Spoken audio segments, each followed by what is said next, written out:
नमस्कार, जय जवान जय किसान न्यूज़ 24 में आपका स्वागत है। आइए नजर डालते हैं आज की खास खबर पर। संत विवेकानंद आवासीय इंटर कॉलेज सिया नगर मैनपुरी में स्थित है। प्रबंधक जी ने बताया कि वे काफी सालों से शिक्षा के क्षेत्र में जुड़े हुए हैं। प्रबंधक जी ने कोरोना काल में भी जनता की सेवा की। प्रबंधक जी ने बताया कि कोरोना काल के समय भी ऑनलाइन लगवा रहे थे क्लासेस। प्रबंधक जी ने बच्चों के ऊपर कोरोना के बाद से दिया विशेष ध्यान। प्रबंधक जी ने कहा कि अपने जीवन में सिर्फ शिक्षा को आगे बढ़ाने के लिए ही हमने यह कदम उठाया है। मैनपुरी से पवन कुमार की ये खास रिपोर्ट।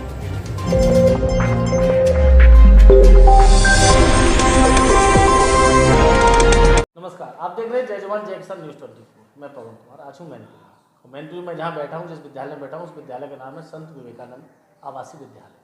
मेरे साथ बात करने के लिए उपस्थित हैं यहाँ के प्रबंधक महोदय जी।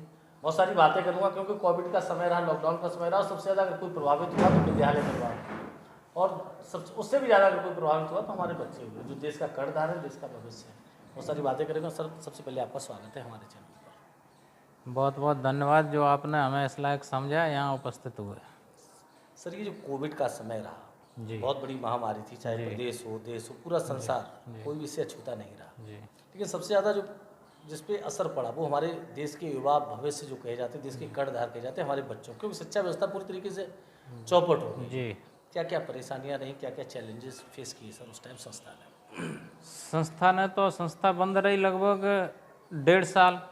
उसका असर रहे 3 सत्र पे पड़ा। 3 सत्र की जो शिक्षा थी पूरी तरह से चौपट हो गई। देहात का स्कूल है, बच्चों को ऑनलाइन शिक्षा देने के लिए प्रयास किया। ऑनलाइन शिक्षा के लिए उनके पास कोई साधन नहीं है, तो शिक्षा तो 100% चौपट हो ही गई है। अब उसको फिर पटरी पर लाने का प्रयास किया जा रहा है। गार्जियंस इस स्थिति में नहीं थे जो सुविधाएं उपलब्ध करा सकें, बच्चों की शिक्षा उस हिसाब से चल सके। हम लोगों ने प्रयास किया लेकिन उसमें सफल नहीं हुए। अभी स्कूल खुल गए हैं तो प्रयास कर रहे हैं, लेकिन गार्जियंस के पास इतनी अर्थव्यवस्थाएं खराब हो चुकी हैं कि वो समय पर न बच्चों को किताबें दिलवा पा रहे हैं, न ड्रेस उपलब्ध करवा पा रहे हैं, तो बहुत सारी समस्याएं आ रही हैं। फाइनेंशियल आदमी बिल्कुल टूट चुका है, बिल्कुल टूट चुका है, उसके पास कुछ बचा। आप बात कर रहे थे ऑनलाइन की सर। ऑनलाइन चूंकि रूरल इलाके में अपना जी, तो आपको क्या लगता है प्रमुख समस्याएं क्या रही जिससे कि हम बच्चों को वो व्यवस्थाएं नहीं दे पाए जो सरकार हमसे उम्मीद रखी हुई है? उसमें ये समस्याएं रही कि ऑनलाइन देहात के बच्चे, उनके पास सेट ही नहीं है, मोबाइल सेट जो एंड्रॉयड सेट होने चाहिए, न लैपटॉप की व्यवस्था है, न कंप्यूटर है। गांव में कहाँ है वो उपलब्ध है, और आदमी के पास देहात में इतना, किसानों के पास पैसा नहीं हुआ जो कि ये सुविधाएं उपलब्ध करवा सके। जब हमने ऑनलाइन क्लास शुरू की तो 3-3 बच्चों ने क्लास ली, तो उससे क्या उम्मीद की जाए? शेष बच्चों का तो सब नुकसान ही रहा। 3 बच्चे 10-5 दिन अटेंड किए, उन्होंने देखा कोई कर ही नहीं रहा, उन्होंने भी छोड़ दी।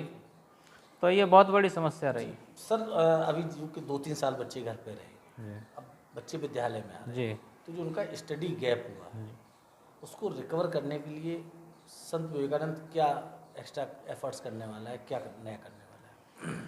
उसका जो उनका नुकसान हुआ शिक्षा के लिए, उसके लिए हमने एक्स्ट्रा क्लास की व्यवस्था की है, और गाड़ियों के अलावा जो बच्चे जाते हैं उनको 1.5 घंटे 2 घंटे हम एक्स्ट्रा कोचिंग देते हैं, जिसका हमने आज तक किसी बच्चे से कोई पैसा नहीं लिया। मैंने प्रेयर में अनाउंस किया जो बच्चे यहाँ कोचिंग करना चाहें वो free of cost English, math और साइंस की कोचिंग हम अपने टीचरों द्वारा पढ़ाएंगे। जो उनका पेमेंट होगा वो हम देंगे, और बच्चे पढ़ते हैं। उसके अलावा हमारे जो प्रिंसिपल हैं वो इंग्लिश की कोचिंग इंटरवल में भी पढ़ाते हैं। जो बच्चे कमज़ोर बच्चे हैं, जो वीक हो गए हैं, उनको बेसिक चीज़ें इंटरवल में भी बताते हैं। तो प्रयास हमारा पूरा है कि शिक्षा जिस स्तर पर थी उस स्तर पर पहुँचाया जाए, लेकिन क्षेत्र का देहात होने की वजह से उतना सहयोग नहीं मिल पा रहा। क्या सर, ये जो वित्तहीन विद्यालय थे इनको राज्य सरकार या केंद्र सरकार द्वारा इस समय जो बुरा समय जिसे हम कह सकते हैं, इसमें कोई सहायता मुहैया कराई गई? जैसे इलेक्ट्रिसिटी बिल है, गाड़ियों की EMI है, बीमा है, बहुत सारे छोटे छोटे बड़े बड़े खर्चे होते हैं, उनमें कहीं भी कोई हेल्प वगैरह? ना किसी में कोई हेल्प नहीं की गई, न बिजली के बिल में। यहाँ भी विद्यालय में 1.5 लाख बिजली के बिल हुआ तो एक इकट्ठा न जमा करके मैंने उसकी EMI बनवाई। किस्तों में जमा कर रहे हैं, 20-22 हज़ार रुपये किस्त बनी, 5-6 किस्तों में जमा करना है। उसके अलावा गाड़ियों के न बीमा फिटनेस में किसी में कोई रियायत नहीं बरती गई, वो सब करवाना पड़ रहा है, धीरे धीरे करके कर रहे हैं।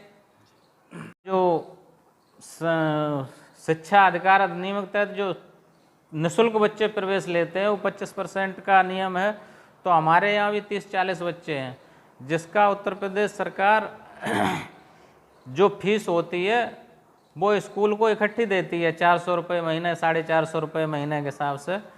तो हमारे भी यहाँ 25-26 बच्चे हैं निःशुल्क, उनका 3 साल से कोई उन्होंने पेमेंट ही नहीं दिया, लगभग 2.5-3 लाख रुपया बन रहा है, उनको ढो भी रहे हैं, पढ़ा भी रहे हैं, कोई पैसा नहीं दिया गया। कई बार हमने डिमांड भी भेजी कि शासन से पैसे ही नहीं आया, हम दें कहाँ से। सर, जहाँ भी हमारे बड़े बुजुर्ग बैठते हैं, बड़ा आरोप सा लगता है इंग्लिश मीडियम स्कूल पे कि जब से CBSE का बोलबाला हुआ है जी, हमारे बच्चों की शिक्षा बेहतर हुई है, लेकिन संस्कारों में कमी आई है। जी, संत विवेकानंद ऐसा क्या करने वाला है कि शिक्षा के साथ साथ हमारे बच्चों में संस्कार भी डेवलप हों, जो केवल हेलो हाय गुड मॉर्निंग तक बच्चे सीमित हो गए, वो पैर छूने से लेकर नमस्कार तक, जो हमारी पुरानी संस्कृति रही है, क्या कहना चाहेंगे? हम पुरानी संस्कृत पर भी विद्यालय का संचालन कर रहे हैं। विद्यालय हमारा यूपी बोर्ड से संचालित है, लेकिन प्राइमरी सेक्शन इंग्लिश मीडियम इसलिए चलाते हैं कि बच्चों की इंग्लिश में पकड़ अच्छी हो जाए। बाकी जो भारतीय संस्कृत के अधीन पैर छूना, नमस्कार करना, ये सब बच्चों को सुबह मोटिवेट किया जाता है, उसके बाद छुट्टी होती है तब किया जाता है। हमारे यहाँ जो भी बच्चे आते हैं, आप किसी से कभी भी पूछ लेना, सुबह कोई ऐसा बच्चा नहीं होगा जो अपने घर से माँ बाप के पैर छू के ना आता हो। सर, एक आखिरी सवाल, हमारे चैनल के माध्यम से अपने अभिभावकों से, क्षेत्रीय जनता से, संत विवेकानंद पब्लिक स्कूल से क्या संदेश, क्या शुभकामनाएं? संत विवेकानंद पब्लिक स्कूल से हमारे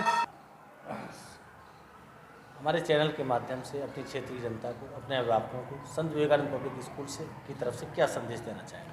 हम संदेश यही देना चाह रहे हैं कि हमारा प्रयास है जो हम जिस ऊंचाई तक पहुंचाने के लिए वांछित हैं, पूरे क्षेत्र की जनता से, अभिभावकों से मेरा अनुरोध है कि बच्चों के यहाँ एडमिशन करवाएं, संस्कार रहित शिक्षा हम देंगे।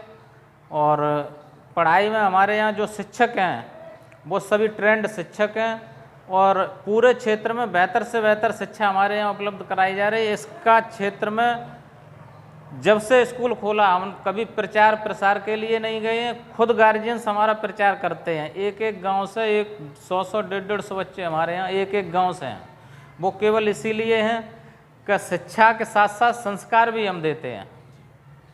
बहुत बहुत धन्यवाद सर। आप देख रहे थे हमारे साथ बात करने के लिए उपस्थित थे संत विवेकानंद पब्लिक स्कूल के प्रबंधक जी। बड़ी बारीकी से उन्होंने बताया शिक्षा क्षेत्र के बारे में, चाहे वो कोविड का समय रहा या प्रेजेंट टाइम समय रहा। उन्होंने कहा कि पेरेंट्स को भी स्कूल के साथ मिलकर चलना पड़ेगा, तभी जाके बच्चों का उज्जवल भविष्य, बहुत जल्दी हम बच्चों का बेसिक सही कर सकते हैं और उज्जवल भविष्य उनका बच जाएगा। दोनों लोग मिलकर प्रयास करेंगे। मैं भी चैनल के माध्यम से प्रबंधक जी को, बच्चों को बहुत बहुत धन्यवाद, बहुत बहुत शुभकामनाएं। पल पल की खबरों को देखने के लिए चैनल को लाइक, सब्सक्राइब और शेयर जरूर करें।